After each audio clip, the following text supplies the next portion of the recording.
삼국지. 천하를 노리는 자들의 충돌. 유비의 군사적 성과와 이탈.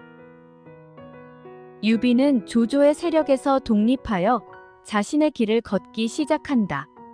유비는 조조의 휘하에 있었지만 그의 야망은 언제나 천하의 패권을 꿈꾸고 있었다. 유비는 조조에게서 벗어나 독립 세력을 형성하고 그 과정에서 서서히 자신의 능력을 인정받는다. 조조는 유비를 자신의 정치적 라이벌로 간주하기 시작했다. 유비는 조조의 진영에서 일어나는 사건들을 면밀히 관찰하면서도 속으로는 조조의 야심을 경계하고 있었다. 한편 유비는 자신의 세력이 아직 미약하다는 것을 알았기 때문에 당분간은 조조의 휘하에서 스스로를 숨기며 기회를 엿보고 있었다. 조조는 유비가 자신의 곁에 있는 동안 그의 재능을 인정하면서도 늘 불안해했다. 그는 호랑이 같은 인물이다. 지금 내 손안에 있지만 언젠가는 나를 위협할 것이다라며 유비의 잠재적인 위협을 느끼고 있었다. 유비는 조조의 통치 방식과 패권 추구를 바라보면서 자신과 조조의 근본적인 차이를 깨달았다. 특히 조조가 반란군과 적대 세력을 진압할 때 그 가혹함과 잔인함에 질린 유비는 더 이상 조조와 함께할 수 없다고 결심했다. 그는 자신의 의로운 길을 걷기로 결심하고 관우와 장비와 함께 서서히 독립할 계획을 세웠다. 이 과정에서 유비는 항상 백성들의 고통에 공감하며 그들을 위한 통치를 추구했다. 나는 천하의 민생을 걱정한다. 천하를 다스리는 자는 백성을 사랑하는 마음이 있어야 한다며 자신이 걸어야 할 길을 다짐했다. 유비의 재건과 서주의 확보. 유비가 조조의 휘하를 떠난 후 그는 다시 서주를 되찾기 위해 노력했다. 서주는 유비에게 중요한 거점이었고 이곳에서 유비는 본격적인 세력 확장의 발판을 마련하고자 했다. 서주를 탈환하기 위한 전투에서 유비는 관우와 장비의 지원을 받아 강력한 군사 전략을 펼쳤다. 여포는 여전히 서주를 노리고 있었고 그는 서주의 통치권을 두고 유비와 맞서 싸우기 시작했다. 그러나 여포는 그간의 패배에서 오는 불안감과 그의 오만함 때문에 결정적인 순간에 실수를 범했다. 관우와 장비는 협력하여 여포의 병력을 분산시키고 유비는 그 틈을 타 서주로 진격했다. 여포는 전투에서 패배하며 다시 서주를 잃게 되었고 유비는 서주의 통치자로 자리매김하게 된다. 유비는 서주에서 다시 한번 백성들의 신뢰를 얻으며 안정된 통치 기반을 구축했다. 조조의 남정과 적벽대전의 서막.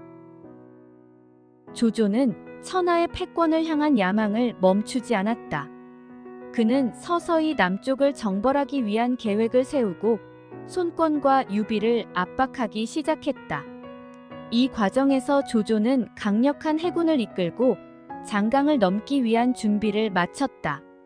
조조는 이미 북방을 대부분 정복했지만 남쪽의 손권과 유비 연합을 무너뜨리지 않고서는 천하를 완전히 장악할 수 없다고 생각했다. 그는 장강을 넘어 강남을 정벌할 준비를 하며 대규모 군사작전을 계획했다. 조조는 자신의 군사적 재능을 믿었고 강남을 손쉽게 제압할 수 있을 것이라 장담했다.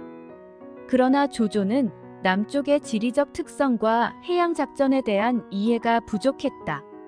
북쪽은 이미 내 손에 있다. 이제 남쪽만 평정하면 천하는 내 것이다라고 자신만만하게 말했지만 그의 남정은 예상보다 어려운 도전에 직면하게 된다. 유비와 손권은 조조의 남진을 저지하기 위해 연합군을 결성하고 지혜와 전략으로 조조의 대군을 상대하기로 결심했다. 이 과정에서 제갈량은 유비의 군사로 활약하며 손권의 참모 주유와 협력하여 적벽에서의 전투를 준비하게 된다. 조조의 군대는 수십만에 달하는 대규모 병력이었으나 강남의 환경에 익숙하지 않아 여러 가지 문제에 봉착하게 된다. 특히 수군의 약한 조조군은 적벽에서 벌어질 대규모 해전에서 큰 어려움을 겪을 가능성이 높았다. 제갈량의 등장과 천하 삼분지계. 유비는 제갈량이라는 걸출한 인재를 만나게 된다. 제갈량은 유비에게 천하를 삼분할 계획을 제시하며 그가 손권과 연합하여 조조에 맞설 것을 조언했다. 제갈량은 자신의 뛰어난 전략적 안목과 통찰력을 바탕으로 유비에게 중요한 조언을 제공했다. 제갈량은 유비를 위해 헌신할 것을 맹세하며 그가 천하의 패권을 쥘 수 있도록 돕겠다고 다짐했다. 삼고초려로 대표되는 이 장면에서 유비는 제갈량을 만나기 위해 3번이나 그의 집을 찾아가 간청했고 결국 제갈량은 유비를 돕기로 결심한다. 제갈량은 유비에게 천하는 조조, 손권, 그리고 유비공의 세력으로 나뉘어야 한다고 말하며 천하 삼분지계를 제시했다. 그는 조조를 바로 상대하기보다는 손권과 연합하여 남쪽의 세력을 확립한 후 북진해야 한다고 조언했다. 제갈량의 이 전략은 이후 적벽대전에서 큰 역할을 하게 된다. 제갈량은 손권 진영의 군사 주유와 협력하여 조조의 대군을 상대할 계획을 세웠다. 제갈량과 주유는 처음에는 서로의 능력을 경계했지만 조조라는 공통의 적 앞에서 협력하게 된다. 제갈량은 주유와 함께 적벽에서 벌어질 전투를 준비하며 유비의 군사력을 보강하고 조조군의 허점을 파악했다. 적벽대전과 조조의 패배. 적벽대전은 천하의 향방을 결정짓는 중요한 전투로 조조의 야망에 큰 타격을 입히게 된다. 제갈량과 주유의 연합군은 뛰어난 전략과 지형적 이점을 활용해 조조의 대군을 무찌르게 된다. 조조는 적벽으로 향할 때 수십만에 달하는 대군을 이끌고 있었다. 그는 압도적인 병력으로 남쪽을 제압할 수 있다고 믿었지만 강남의 지형적 특성과 해전의 복잡함을 과소평가했다. 특히 조조군은 장강을 건너기 위한 선박이 부족했고 병사들은 물과의 전투에 익숙하지 않았다. 조조는 나는 북쪽에서 수많은 전투를 치렀고 모두 승리했다. 이번에도 다르지 않을 것이다라고 자신했으나 이는 오만에 가까운 판단이었다. 제갈량과 주유는 조조군의 약점을 파악하고 강풍을 이용한 화공으로 조조의 함선을 불태우는 전략을 세웠다. 이 전략은 조조군을 큰 혼란에 빠뜨렸고 불길에 휩싸인 조조의 군대는 제대로 싸워보지도 못하고 패퇴했다. 제갈량과 주유가 세운 화공 전략은 적벽대전에서 결정적인 역할을 했다.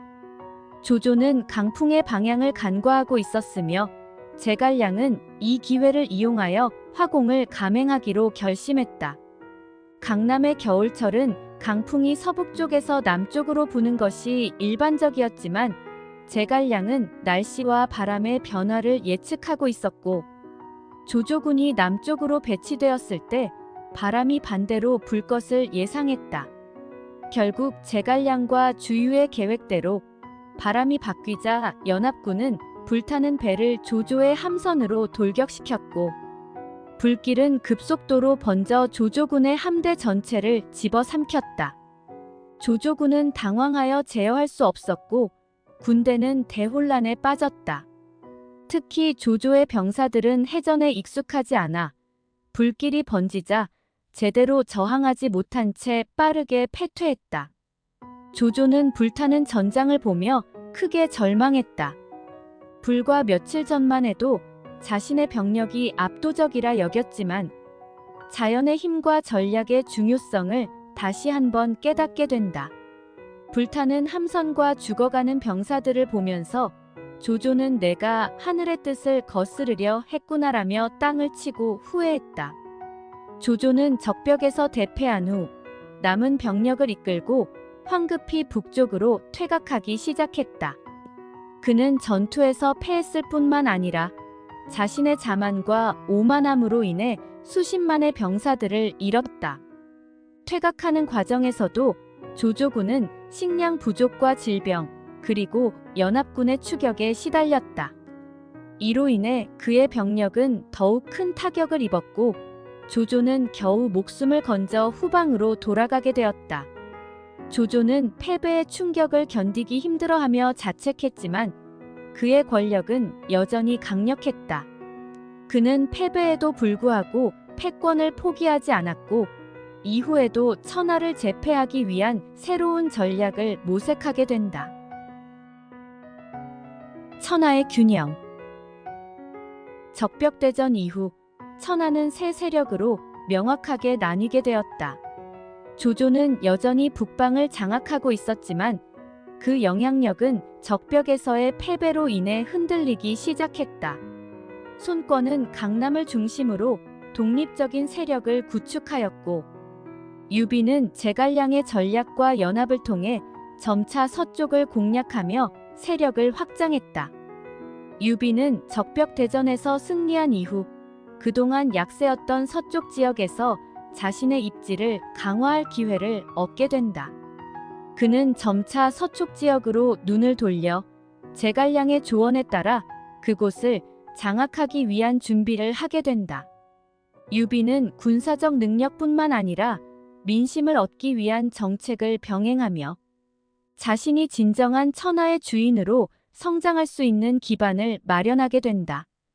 제갈량은 유비에게 서촉을 차지하는 것이 향후 북방으로 진출하기 위한 중요한 발판이 될 것이라고 강조했다. 서촉은 험준한 지형으로 인해 방어에 유리하며 이를 장악하게 되면 유비는 북진을 위한 전략적 우위를 가질 수 있었다. 또한 서촉은 풍부한 자원과 인구를 보유하고 있어 그곳을 확보함으로써 유비의 세력은 더욱 강력해질 수 있었다.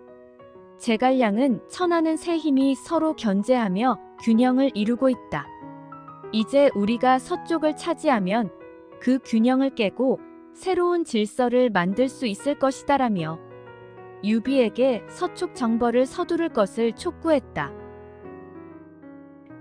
손권의 강남 통치. 손권은 적벽대전 이후 강남을 중심으로 세력을 확고히 하였다. 그는 제갈량과 유비와의 연합을 통해 조조를 견제하는 한편 자신의 영역을 공고히 다지기 위한 정치적, 군사적 노력을 기울였다. 손권은 강남 지역의 군사적, 경제적 장점을 활용하여 점차 강력한 세력을 형성하게 된다. 손권은 그의 참모 주유의 전략적 조언을 듣고 강남을 방어하면서도 조조와의 전쟁에서 주도권을 잡으려 했다. 주유는 뛰어난 군사적 재능으로 손권을 도와 조조의 남진을 저지했고 적벽대전 이후에도 손권의 통치를 지원했다. 그러나 주유는 적벽대전 이후 병으로 인해 급격히 쇠약해졌고 결국 젊은 나이에 세상을 떠나게 된다. 주유의 죽음은 손권에게 큰 충격을 주었지만 손권은 이후에도 강남의 지배자로서 자신의 역할을 다했다. 새로운 국면. 이제 천하의 세력은 조조, 손권, 유비로 명확하게 나뉜다. 이들은 서로 견제하며 새로운 국면을 맞이하게 되었고 이후에도 계속해서 천하의 패권을 놓고 경쟁하게 된다. 적벽대전은 그 과정에서 중요한 분수령이 되었으며 이 전투 이후 삼국의 균형은 더욱 복잡한 양상을 띠게 된다. 유비는 서촉을 차지하기 위해 본격적으로 움직이기 시작하고 손권은 강남을 안정시키며 북쪽으로의 확장을 노린다. 조조는 비록 적벽에서 패배했지만 그의 북방 통치는 여전히 강력했다. 세 인물 모두 자신의 패권을 위해 끝없는 경쟁을 이어가며 삼국시대의 긴장은 고조된다. 천하 3분, 유비의 대어편으로 이어집니다.